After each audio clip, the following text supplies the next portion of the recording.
Budapeste, Hungria. A história se passa em 1944. Já não existe uma saída que leva para longe da guerra. Para judeus, o único caminho é uma estrada de ferro. A história se passa em torno do herói George Perlasca, que salvou incontáveis judeus do domínio nazista. No início do livro, nosso herói aparece com um bugue preto e salva dois gêmeos que iriam para um campo de concentração.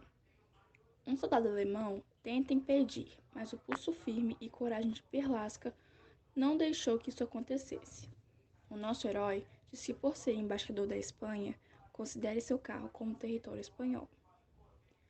2 anos antes, a Itália assinara um armístico, e esse seria o fim da guerra para os italianos. Mas ainda assim, continuou preocupado, pois sabia que a maré de sorte poderia acabar e iniciar uma nova guerra. Receoso com a SS, ele foge para Budapeste, logo mais entra na embaixada e pede uma cidadania espanhola. Seu argumento era que ele havia lutado na Guerra da Espanha. Sansbrice aceita o pedido e pouco depois, Perlasca queria retribuir favor, então ajudaria as casas protegidas. Ele sempre estava nas casas de proteção, que enchiam cada vez mais. Em uma de suas visitas, ele recebeu muitas perguntas e se deu conta de que não poderia salvar a todos.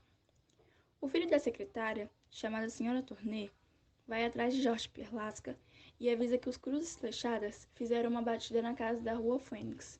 Os dois vão apressadamente para lá. Quando chegaram, a casa estava toda destruída e os protegidos estavam reunidos no pátio do quartel. E após um esforço, Jorge consegue os levar de volta com a ajuda de Sansbrice. Perlasca decide falar com Gera, líder dos Cruzes Flechadas. Sansbrice o alerta sobre o perigo, mas após ouvi-lo, decide apoiá-lo.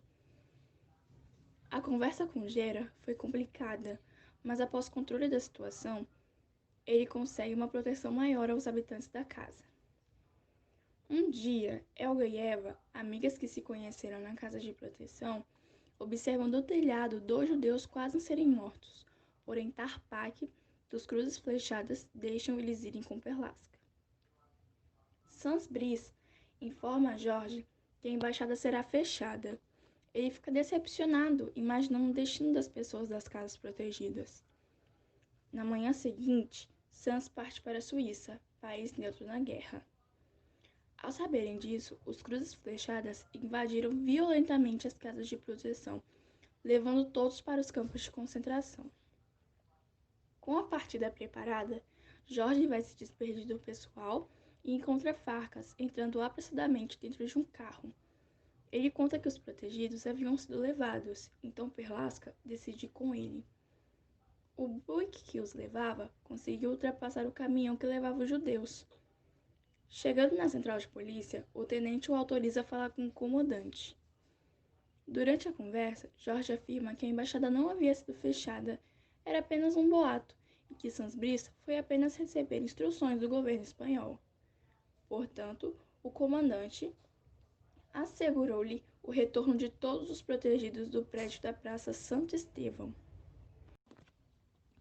Tudo parecia estar indo bem, porém, eles não perceberam que os soldados levaram as crianças, e Jorge foi atrás procurá-las. E com isso, conseguiu recuperar até mesmo as crianças que não eram protegidas da Espanha. Enquanto Jorge confessava seus pecados, os soldados da Alemanha matavam vários protegidos, sem nem mesmo poupar as crianças. Após esse acontecimento, os moradores das casas de proteção não ousaram mais sair. Em uma manhã, Helga, enquanto falava sobre as coisas antes da invasão alemã, viu o garoto saltador passando sobre as casas, e mal percebeu quando ele se aproximou. Quando viu, ele já estava no mesmo terraço que ela. Ele falou que seu nome é Stanislav, ou também Stanko. Nesse momento, os Cruzes Flechadas apareceram com um grupo de judeus e os matou à beira do rio. Com o passar do tempo, o dinheiro que sustentava as casas de proteção foi acabando, e já mal havia recurso em Budapeste. Algum tempo depois, passando pelos terraços das casas, Stanko morre com um tiro de fuzil e cai em meio a um beco. Jorge, vendo que a embaixada estava sem fundos, usou de seu próprio dinheiro para tentar abastecer as casas, e com um sorriso no rosto, sabia ele que a guerra estava perto de seu fim. Perlasca havia recebido algumas informações de que os cruzes flechadas iriam reunir todos os judeus no gueto comum, para assim matá-los. Com isso, foi confirmar se isto era real, com o Major Tarpak, e a resposta dele foi sim. Enquanto isso, os russos chegavam a Budapeste, e já neste ponto não se podia confiar em mais ninguém. Jorge discutiu com Wagner, que era quem estava a comando dessa chacina no gueto, mas não importava que fosse decidido, ele sabia que de qualquer maneira os cruzes flechadas iriam matar os judeus. Com medo de que descobrisse de que ele não era embaixador espanhol, Jorge mandou uma carta para Sans Brice, torcendo para que ele compreendesse e ajudasse-o. E com sorte, a resposta foi positiva. Alguns dias depois, os soviéticos começaram sua invasão a Budapeste, e mal se via um soldado alemão nas ruas. Com medo, Jorge se escondeu junto a todos no porão, esperando que os russos não entrassem lá, mas eles invadiram, e por conta de uma rápida atitude de Jorge, eles não foram mortos. Enquanto isso, Farkas, tentando fugir pelos telhados, acabou morrendo por conta de errar um pulo. Tudo havia terminado, e com isso, Jorge voltou para a Itália, emocionado com sua trajetória. Viajou, mesmo que em condições precárias e mal conseguindo comer, ele manteve seu sorriso no rosto.